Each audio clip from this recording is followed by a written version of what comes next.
Cindy McLeish, member for Eildon, thanks for joining us quickly on Flow. No worries, Ricky. You've had an eventful day and hopefully no dramatic circumstances, damage and loss of life, but what is going on with this earthquake that's happened in your electorate? Look, earlier this morning, I think about 9:15, people started to feel tremors all over the place, and I believe that Mount Skene Woods Point, which is kind of, in the back blocks in the high country out of Mansfield, was where the epicentre may have been. I've heard stories at the Mansfield from the pharmacists that things have fallen off shelves.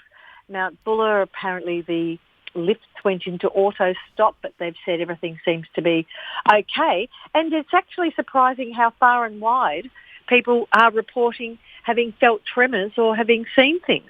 Yeah, I've seen some footage coming out of Melbourne. Are you saying there's been a bit of movement down in the CBD?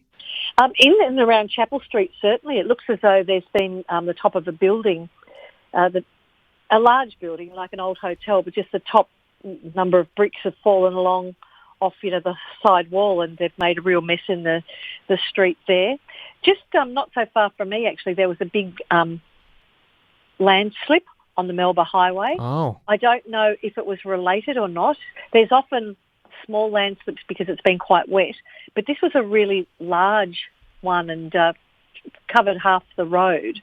And someone had said that there were some tremors last night up in that area, so I don't know if it's related or not. But certainly a lot of people are reporting having jelly legs and lots of things shaking and vibrating, but it doesn't seem to be an enormous amount of damage, only minor windows here and there, I believe. Yeah, so thankfully at this stage doesn't appear to be any injuries or losses of life, but hopefully we'll keep monitoring that situation. But I think Daniel Andrews, the Premier, has tweeted confirming, yes, it was an earthquake, as if there was any doubt about that, but it's encouraged people to look at the emergency.vic.gov.au website and get in touch with the SES if they need any help. Yep, and that's great advice. The SES are there to help in situations like this. I don't imagine there would be any injuries because it was quite minor, but it was really widespread. I heard even as far away as Colac that the hospital there was evacuated and everybody in the streets were out, actually left the shops and went out into the streets to see what was going on. So, in some areas there's quite a bit of commotion. Well, they're saying they felt it at Canberra's Parliament House, and South Australia police are reporting they've had calls from people saying they felt it in SA.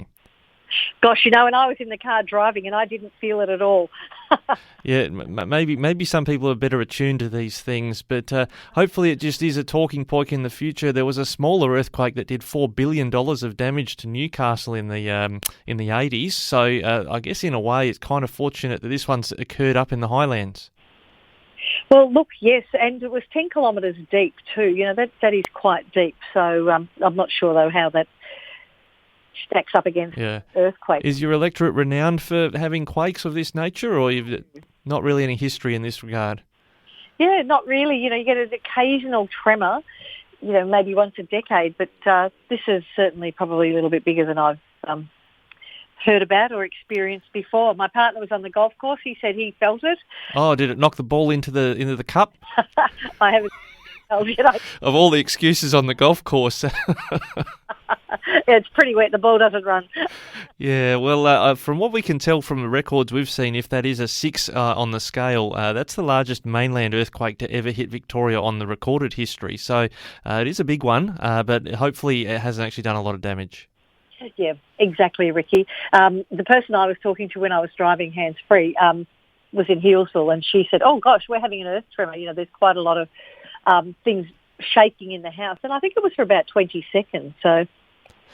Yeah, well, good. We'll keep an eye on the situation, as all news services will. But Cindy McLeish, the local member for Eildon where this earthquake's happened, great to be chatting with you about it here on Flow. No worries. Thanks, Ricky.